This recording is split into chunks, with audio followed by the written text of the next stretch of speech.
has been a busy year for San Diego Police Chief Scott Wahl and his department. And he joins us live here. Good morning, Chief. So good to see you. Yeah, good morning.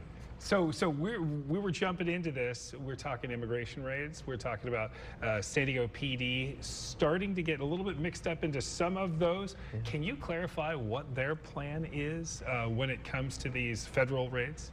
Well, we're kind of stuck in a tough position right now, but I want to be very clear. Senate Bill 54 prohibits us from working collaboratively on immigration enforcement. Immigration officials understand and know what our rules of engagement are. What is important to us is that we are building trust here in San Diego. We want to make sure that there's an environment where people feel free to come forward to report crime, whether they've been a victim themselves or whether they're a witness. We believe that having that trust and having the relationship there, that builds for a safer San Diego for everybody. Immigration enforcement officials aren't coming out doing domestic violence calls. They're not handling traffic accidents. That's our area of responsibility. There's this immigration enforcement. And from time to time when we get called out, we want to make sure that we're keeping the peace as best as we can and then giving that scene back to the immigration officials and then we're getting out of the way. So tell me exactly what, just so that our viewers understand, when they see police officers from the San Diego Police Department at a raid that would have, you know, ICE officials that are in their gear, can be kind of scary for people to see and shocking for a lot of the public. Sure. What are you guys specifically doing there with your department? Well, we're responding to 911 calls. They come in just like they would from anybody. They're not on our radio frequencies. They don't have our radio frequencies. But if they're in a situation where they feel that their lives are in danger for whatever reason, and they're calling 911, we're responding to that call. And again, the intent is the same no matter who's calling. We want to make sure that we're keeping the peace, protecting lives, and really when we're figuring out when the dust settles, what's happening there, giving it back to the immigration officials and getting out of that scene as quickly as possible. But we're obligated to respond in those types of situations. And Chief, obviously you're our chief law enforcement officer. Does it make you feel uncomfortable to see the masked up plainclothes moving so freely and pretty wildly in some cases? I was at the Buena Forqueta, you know, yeah. 30 federal agents kicking into the doors of a restaurant. There's some scary moments, flashbangs going off in every direction. Yeah, it seemed pretty heavy-handed from my experience on the lines. And I was just wondering how your officers feel about what they're seeing. Well, look, I'll let the federal agents defend their actions when they're handling their operations. But what I will say is they let us know the moment that they're going to an establishment so that we can have some deconfliction and understand what we're responding to. That really kind of came from the Buena Forqueta incident, where we were responding to a call for help. We had no idea what was going on. So it's important that we're communicating when it's happening. We're trying to get that information out to all of our elected officials, out to community leaders, out to the media, to make sure people understand why we were called, what we did when we got there.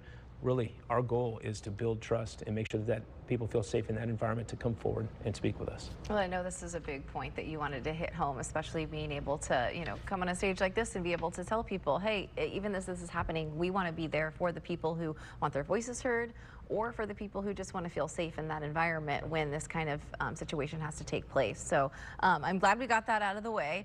One thing I want to talk about is you're about to celebrate a one-year anniversary. It seems like this was just yesterday that you were coming in as the chief of police, but you've had a busy year, lots of accomplishments. Thank you for all the work that you've done. What are you most proud of so far? Well, I'm very proud of, one, our organization. We went through the biggest reorganization, I think, in history, as far back as I can tell. We've set out 3 priorities. First and foremost, building trust.